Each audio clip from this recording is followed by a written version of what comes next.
Welcome to Ladies Talk Show. This is your host, Leah Richheimer. We're doing a marriage makeover with the most yummy person. We're so happy to have you, Sheindy Kornik. And Sheindy, we want to start. Just give us some basic details. How many years have you been married? Do you have children? And what are the age ranges? Okay, firstly, let me say it's such a privilege for me, Leah, to be here. Such a treat to be giving back so much of what I've been gotten. Wow. I'm married for 15 years. I have 3 beautiful kids, Kanan and Hara, 2 boys, a girl, 14, 12, and 10. Baruch Hashem. Okay, please explain without any lashon hara about you or your husband. What were some of the misconceptions you had about marriage that created conflicts? So first, I think there was the aspect of, I thought that my husband's going to come along and make my life blissful. Like everything, he's going to read me and he's going to know what to do and say and be just to make me feel good all the time. I don't know where that came from, but I had that. And I expected him to know what was going on with me. And he had no clue what was going on with me because I wasn't saying anything. That was one huge misconception that I would always say, marriage is bliss. So let me come along, make the bliss for me. For myself, I think I took the concept of Isha Kashera, I think I took that to the wrong extreme. I misunderstood that. So Can you translate that? Can you translate that? A woman always doing a kosher wife does her husband's will, basically. But I misconstrued that in the way of like, I took it to that extreme. It was all about him. There was no space for me in the marriage, and the marriage of the husband and a wife too. There's both of us in the marriage, and there was no room for me because it was all about him. But on the flip side of that coin, I wanted everything my way at the same time. And I tried doing things my way without really knowing how to communicate, without really knowing how to talk about things, to consider him. So there was on one hand, there was the just not having a set of self in the marriage. On the other hand, there was the just doing it all my way without considering my husband. So they really brought a lot of conflict, as you can imagine. What were some of the challenges that kept cropping up? So massive lack of communication. Knowing that I need to communicate, not knowing how to do it, and always trying and getting it really badly wrong because either telling him what to do or expecting him to, well, even if I share it in a nice way, expecting him to do it. Not really giving space for the other person to be heard. That was a very big one. At one point in our marriage, we had certain differences that were really big differences, and we didn't have the tools to know how to navigate them. That was a big one. And again, wanting and keeping doing things. I was doing basically everything in the house. I was the cooking, the cleaning, I was working, the kids, I was doing everything. And it was just not considering my husband, not bringing him, not giving him the space to be the man of the house. There was a lot of that, just doing things my way, having things my way without considering, giving space, respecting, without all those aspect. That's a vital in a marriage. Thank you for sharing all this really intimate stuff. But I have to tell you, it's so relatable. It's like, it's so relatable, but it's a hearing how you're able to sort of examine yourself sort of like a fly on the wall over, this is how I was, brings me a lot of chizuk. Like, in other words, just being able to recognize where the growth is of where you are and where you want to be. It's very strengthening, and I'm sure a lot of the people who are listening to this, like, oh yeah, I see that in myself, and it gives us permission to accept ourselves how we are, and that's the first step towards learning where we want to grow, and that's what we're going to get into. And I think we will get to that, and it's part of seeing where I am today and seeing how things were back then, how clearly and how stark the contrast is. That is the miracle of the marriage.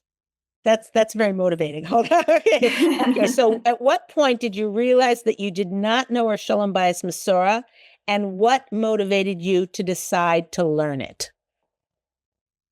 That's an interesting question. I don't know the specific timeline of that. I do know that from early on in my marriage, I was always listening on Torah Anytime or any of these hotlines, listening for different shalom bayis talks. It felt like there was something more that I needed, and I didn't know where to get it. And the things that I did here were very wonderful, but I didn't know how to put them into practice. So that was where I kept getting stuck. Eventually, with a lot of inner work of my own inner work, not necessarily marriage work, and going to, yes, I did find from other non-Jewish sources, there were things that started helping, but then again, it wasn't enough. And then I think at one point, there was one of the summits that I have no idea how it came to my inbox, but you were on that summit and I signed up to your ladies talk show. And that was when I was hooked, and I realized something resonated really deeply. I think I'm quite a spiritual person. Torah means a lot. If I can find, like, if there's non-Jewish places where there's a Torah source for these things, I'd much rather go to this Torah source. It means so much more. It resonates so much deeper. It's real. It's the truth. The truth touches the truth, and it really touched me. And I could hear that. I could hear that so deeply. And from then, I think I started listening to your lectures. And then the advert of the school came, it was just, again, Siyata Dishmaya, how I got into the school was massive Besat Hashem. It was such a gift. And for me, it was my commitment to my marriage. It was before even becoming a coach. It was like, my thing wasn't even to become a coach at that point yet. What I kept saying, if it continues to that, I'll be very happy. But my commitment to my marriage was I want to learn the shalom bayis and mesorah properly, knew it well. There's something there. I felt like there was something there that could really help and that could really shift. And I'm here to tell the tale. Okay. What were some of your initial impressions of a Torah-based marriage, especially in contrast to the secular equality-based marriage? There was resistance. I'm not going to deny. I had to many of the concepts. I did have resistance to it. I wasn't so equality based because I was doing the cooking and the cleaning, and I was happy to do that because that's my role as a woman and looking after the kids. But at the same time, there was a huge resistance to the idea of, like, why should I be doing all that work? Like, let him do some of that work. Why am I doing one who's doing such hard inner work, trying so hard day by day, again and again, every single day? I remember you said one thing, like, the bad news is that you have to do it every single day, but the good news is that it works and it's amazing, or something like that. And I was like, yeah, that's really bad news. I don't want to work every day. So I really did have there was a lot of initial resistance. And there's certain other things that came up. There was resistance, but I think that the magic of it is hearing it again and again and again. And very slowly, something starts trickling in. That's how it works for me. I'm a very slow learner with these things that I can't incorporate it all. Like, even small things, I find it very hard to incorporate, but very slowly, just by hearing it again and hearing other people's experiences and hearing the beauty of the way you bring things out. And from other places I've heard also since then, but hearing the beauty of it, something starts trickling in. Somehow along the way, the resistance left, because I think I saw it happening in real life. That's probably when the resistance left. So I might not like it, but it's there. The proof is in the pudding. It's there. It works. So there was definitely resistance, but it dissolved at one point. Baruch Hashem, what is the biggest surprise in learning about our Torah-based marriage? Surprised that the Torah and the mesorah gives so much respect and chashivas to the woman. It really surprised me because I thought I had all these preconceived notions and these misconceptions that were like, yeah, the woman, but it's all the man. And actually, there's so much respect and so much beauty that's given to the woman. Just one example that you mentioned of I used to need things to be my way. At this point, I don't need things to be my way. I can influence things. I can suggest. I can ask. It's very different to trying so hard to navigate, to be the captain of the ship. And really, I can just be the navigator who's not such a just. It's actually a very powerful. It's a very, very, so much more powerful. And I find that extremely empowering and extremely, I don't know, respectful, maybe. I don't know what the right word is. There's something that's dignity. It's a dignity. Yeah, very much so. Yeah. That was a real surprise for me. Yeah. Kol hakavod. Very nice. Okay. What is one tip you learned from the shalom bayis mesorah which changed your marriage? Another one that I had big resistance to, but it changed my marriage. Making my husband my number one priority. That was something that I really did not do before I learned the mesorah, and very slowly. Just examples, like my kids always came first. It wasn't even a question for me. So if I was talking to my husband and my kids came to tell me something, of course I stopped and I responded to my kids. And I had a lot of resistance. Like, what do you mean? How can I put let my kids wait? Or how can I do that? But it's actually miraculous to see how amazing it is when I started putting my husband the number one priority. So sometimes it was just in my head. I will iron his shirts first, or I will change his bedding first, or things like that. But when it came to conversations and having my kids saying something, it was 1 second, Abba and Mommy are talking, wait. And I think I even remember sharing this in one of the class, that one night when my son was going to serve himself fish for supper. And he's like, Mommy, which piece can I take? I was like, okay, that's the nicest piece. That one is for Abba. And he took himself a different slice. And it was just small things like that. Or just today, I was eating supper with my husband and my daughter picked up the phone. And I heard her say, no, Abba and Mommy are eating supper now. You can't talk to them now, or something like that. And it's just like, when there's, it's just so many small things like that along the way that my husband has become the number one priority in my home. It's like, I'll discuss it with Abba. It's not just that I'm going to do, even though I know what I'm going to do. It's just bringing my husband into the home, making him the priority, making him the man of the home, have brought so much love into my home. That has been a game changer. It's good what you're saying, and game changer, like you said. But I just have a question. Somebody who's listening for this first time, like, what? So can you explain what, not, doing that level of making him first sounds so hard to somebody who's just hearing that for the first time. Can you explain how, as a powerhouse woman, you were able to do that, and what you got from doing it? So first I had to acknowledge the resistance, and I let the resistance be there for as long as it took. I can't tell you how long it took. I don't remember, but I was definitely resistant to that idea, because what do you mean? And if I make him first, then I've put him first so many times in my life, and here I was a schmutt at the end of it. So I had a lot of resistance to that. I think how I started it was with small things that I don't think he even knew. For example, it was changing his bedding first, but it was with a conscious thought. I'm making my husband a priority. I'm giving him a bit more respect than I've been giving him till now, or ironing the shirt, or serving him the nicer piece of chicken, or whatever it was. It was more on an internal level, just for myself to test the waters of how does it feel, or what can I do? I think that's how it started. Very small scale. It didn't happen. It's been a few years that I've been doing this. It didn't happen straight away. There was a lot of resistance. So anyone who has resistance, I so fully get them there. It's not an easy one, and it's not an easy concept when we're so busy with equality-based marriage. What do you mean I should make my husband my priority? Like, what? And my kids, and where's me? There's so many aspects to understand. So for me, it started very, very small. I guess with time, it grew, or it just developed. Well, I think another one for me was very clear, the interrupting. That was the one that was very clear. I knew it was wrong. It was a clear one for me. And it was very hard because my kids were not used to it. And they did try to interrupt. And they continue. And I have one son who's very persistent. And he'll, yeah, but mommy, yeah, but mommy, yeah, but mommy, yeah, but mommy. And it would go like that. And just learning to stay in that place of like, no, I'm listening to the conversation now. We're talking, Abba and Mommy are talking, just stay there. Took time, took effort. And I didn't learn it all the time. And I didn't do it all the time. And I did interrupt. And it wasn't a perfect progress, and it still isn't, even today. It's not perfect. Whatever I'm saying, I'm not like a pro at it. It's day by day. It does get easier though. It becomes more natural. It just becomes now something that I want to do, something that my kids see. It's something that they respect. They see there's something big there. So it's definitely a process. Well, what's in it for you? What kept you motivated? I mean, what did you gain from doing it? Why should any woman put her husband first? Why put myself first?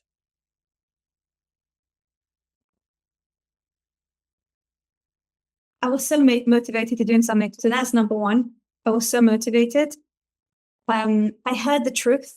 I didn't like it. And I didn't always know how to put it into practice. But in everything that I was hearing, I heard the truth. And that talks to me. It connects to my neshama. It's the truth for me. I had a lot of resentment towards it also. Don't get me wrong. I had a lot of resentment to why me, and why he should give me the space, or he shouldn't interrupt me. And it took a long time, but eventually I think it just starts to happen two ways rather than just one way. It did happen eventually. And I knew from hearing other people's little shifts and little miracles and little growth, it motivated me because I knew that there's something there. I believed what I was being promised. I was being told it's gonna work. Hang in, do it. So I believed it. It was just, yeah, maybe I'll have that. I also have some persistence that I didn't realize that I have. It's work. It is work, and it's not perfect, but it works. It really, really works. Yeah, and by the way, people who maybe are hearing this type of thing for the first time, it's like, this is the mesorah Hashem gave us, right? So yeah, it was hard for me to hear. It's hard for her to hear. It's like, are you joking? But like it works. Like Hashem created us. He knows what we need. And when we make our husband first, guess what? Like they all along, we've always wanted this really closeness and to be connected and feel like, oh, he's my best friend. We always wanted that, and like we never got there. And then you start following Hashem's Torah and the mesorah of what a shalom bayis is, and it's like, oh, my husband, like he came home early just because he wanted to be with me, and well, he brought me flowers or whatever it is. It's like all the things that you deep down want, they start happening, and you're like, oh, maybe there's some emas to this. Okay, let me go to the next question. Okay, in what ways do you feel closer to your husband now? In every way. I'm saying physically, mentally, spiritually, emotionally, in every way. My marriage is a different marriage today than it was in the past. The emotional connection that I yearned for is in a completely different place.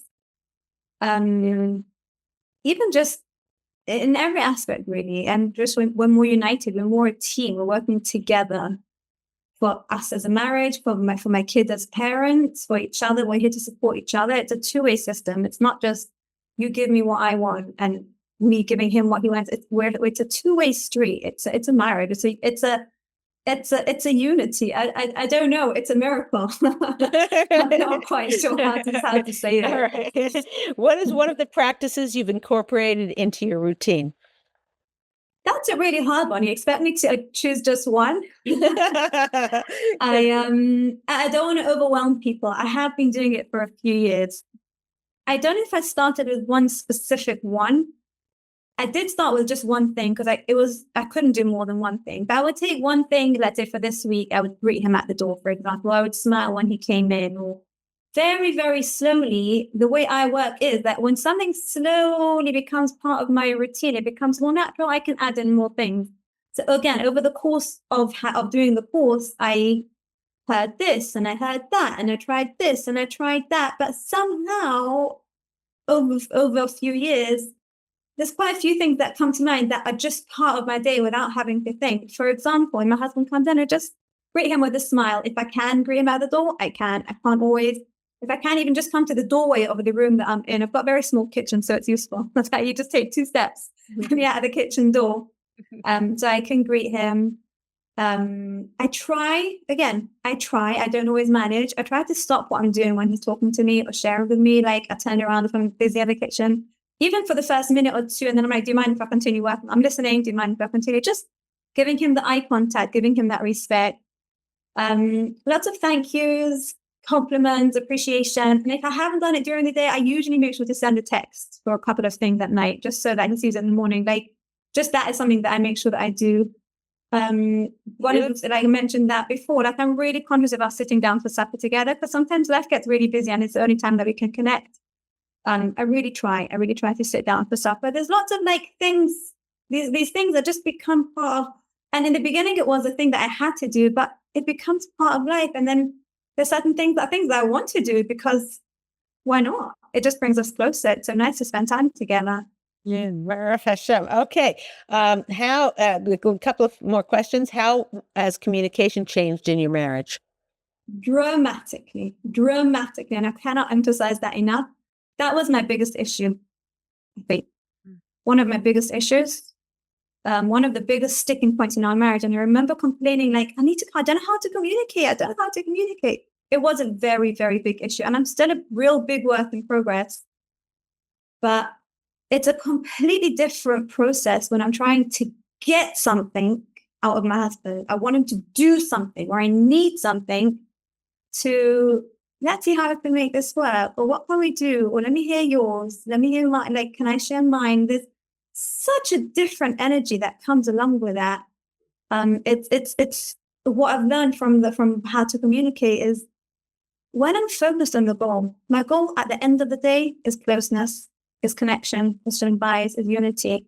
If that's my goal, then it doesn't really, sometimes I do need the outcome that I want. There are certain things, but it doesn't really, at the end of the day, it doesn't matter really what happened. It's about the process and it's about the connection. And if it doesn't get resolved straight away, it's okay. There's been a conversation and there's been communication. There's been listening. There's been sharing. I've shown him parts of myself. He's shown him parts of himself.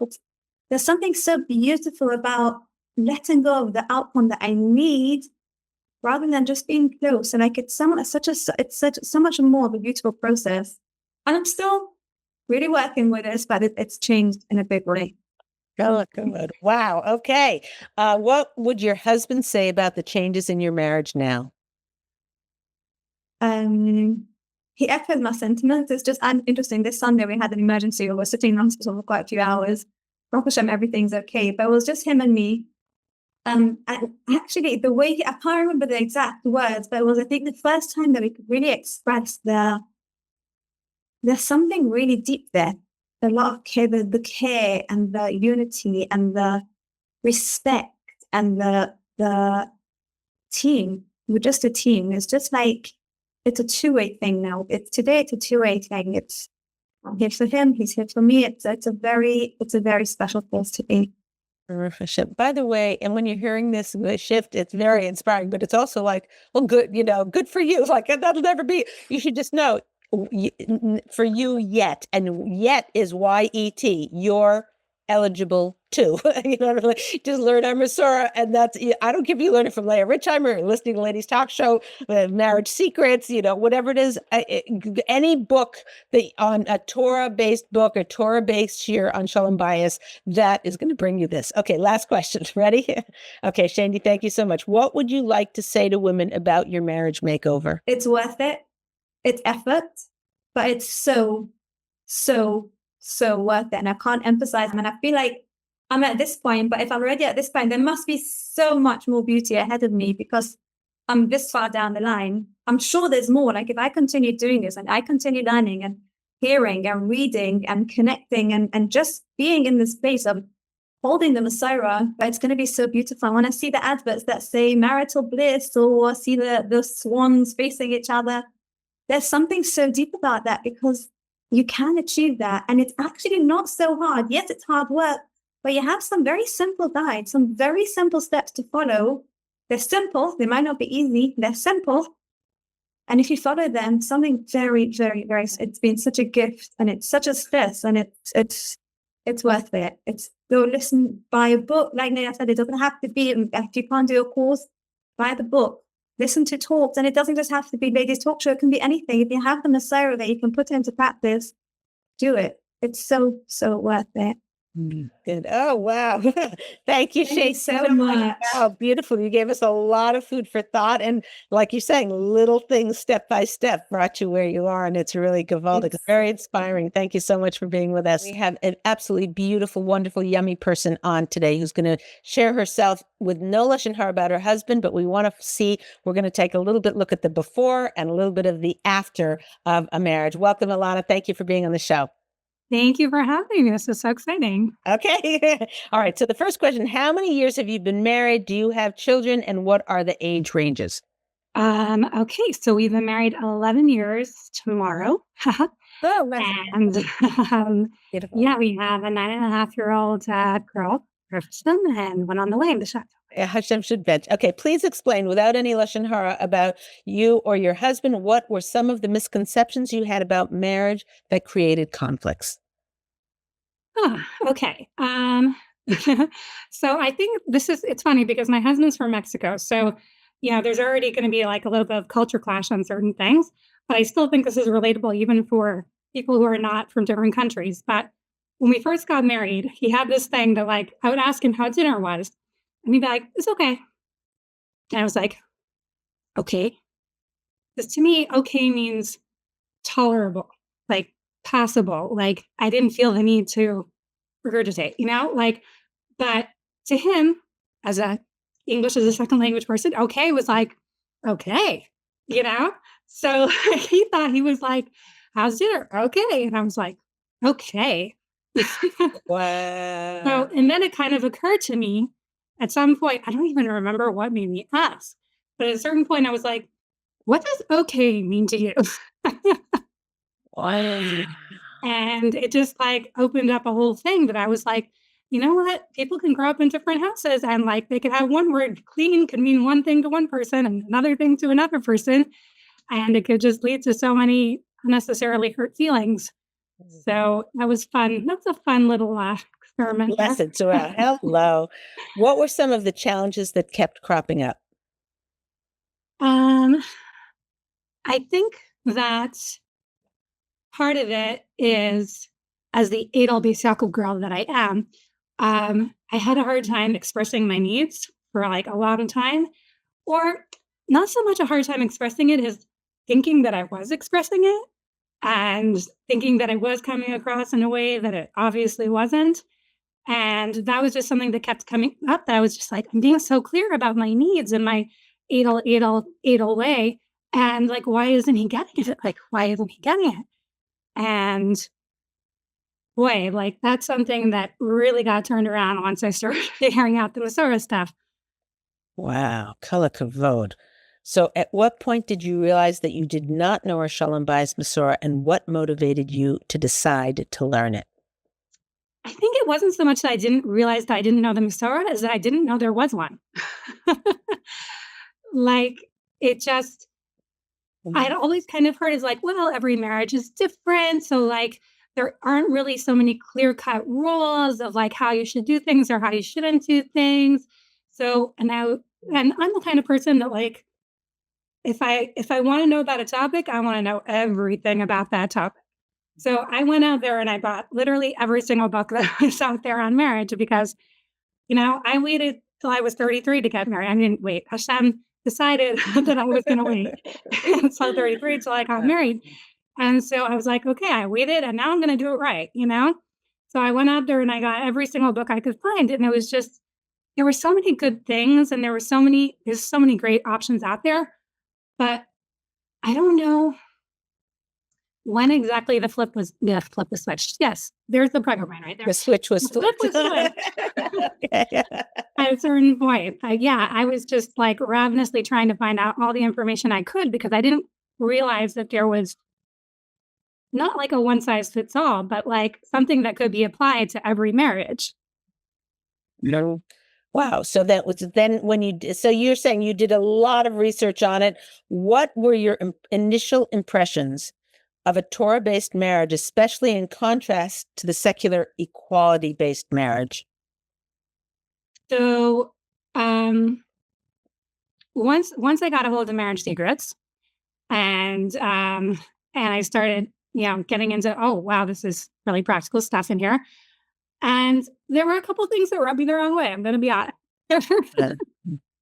Yay, we did it. Okay.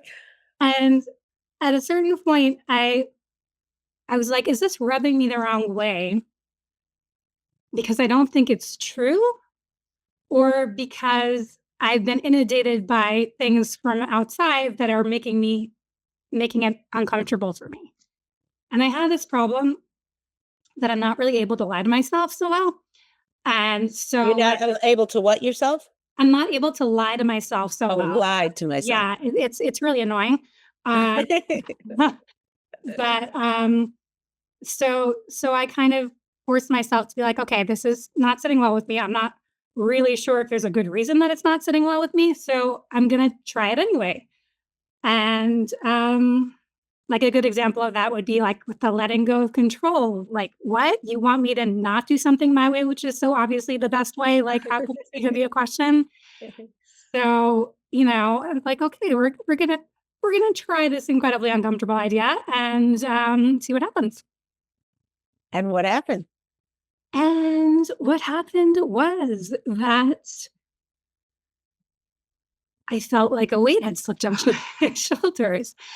And it was like, wow, I can leave that in his hands and it maybe probably most likely won't be done my way.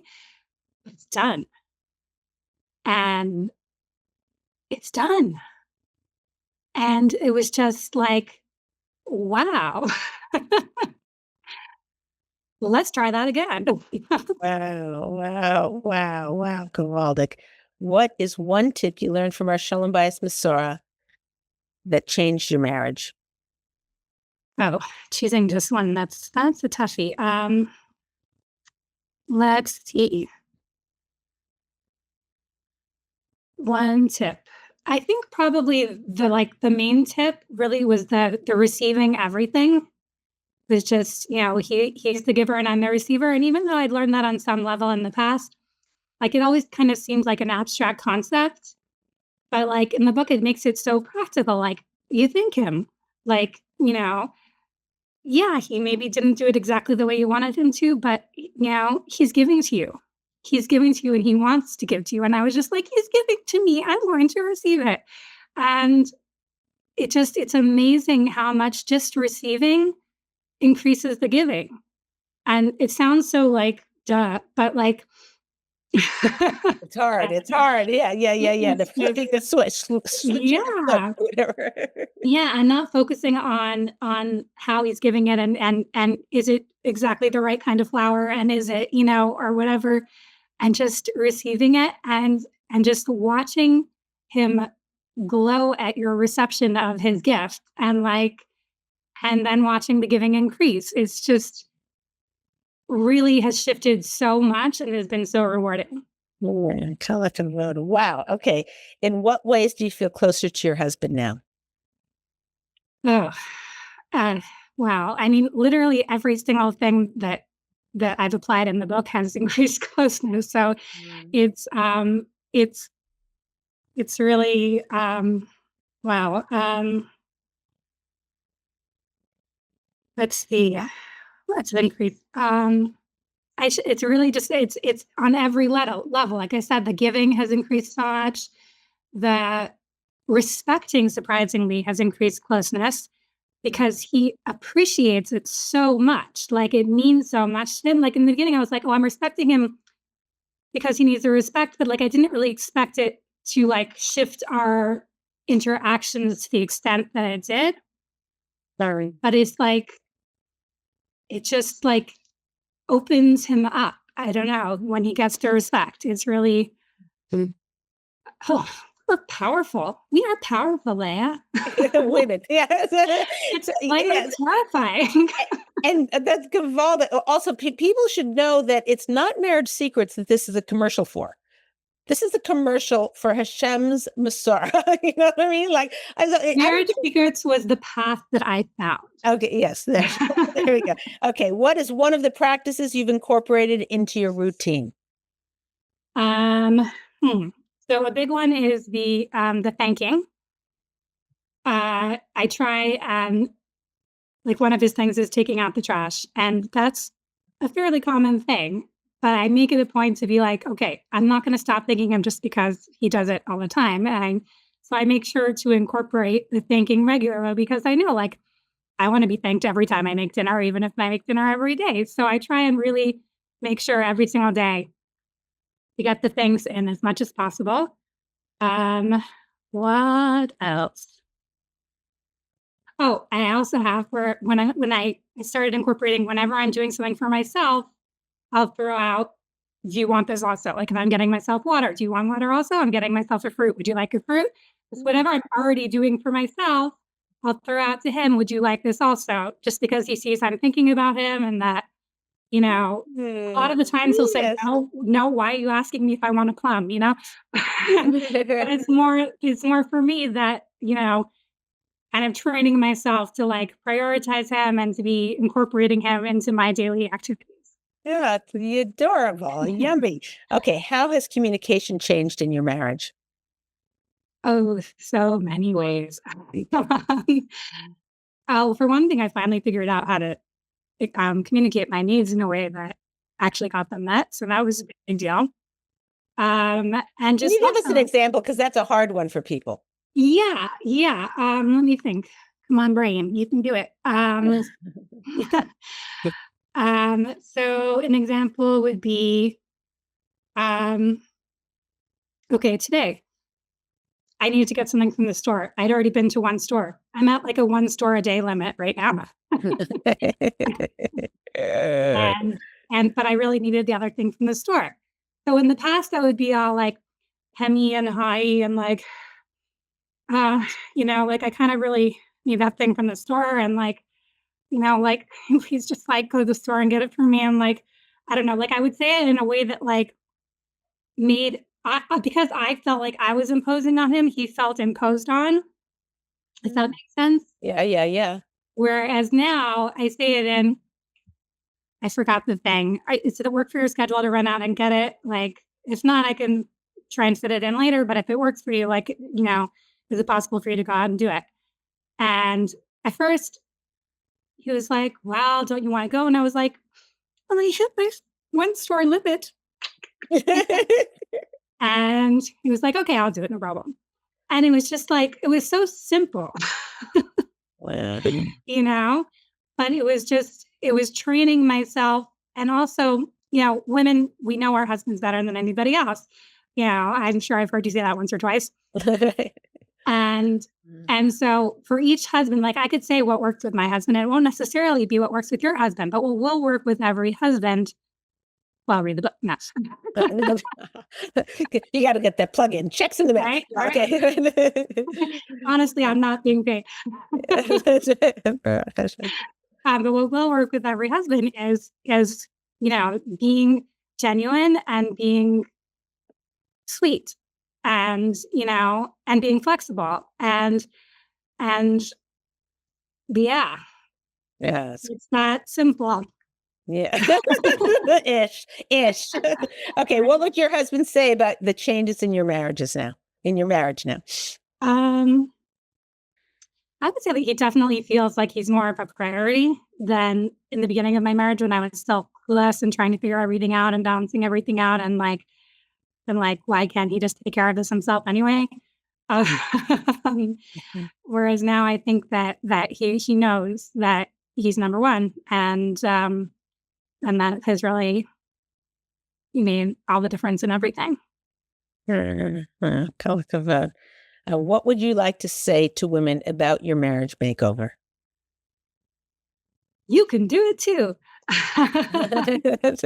Or do I need the There you yay!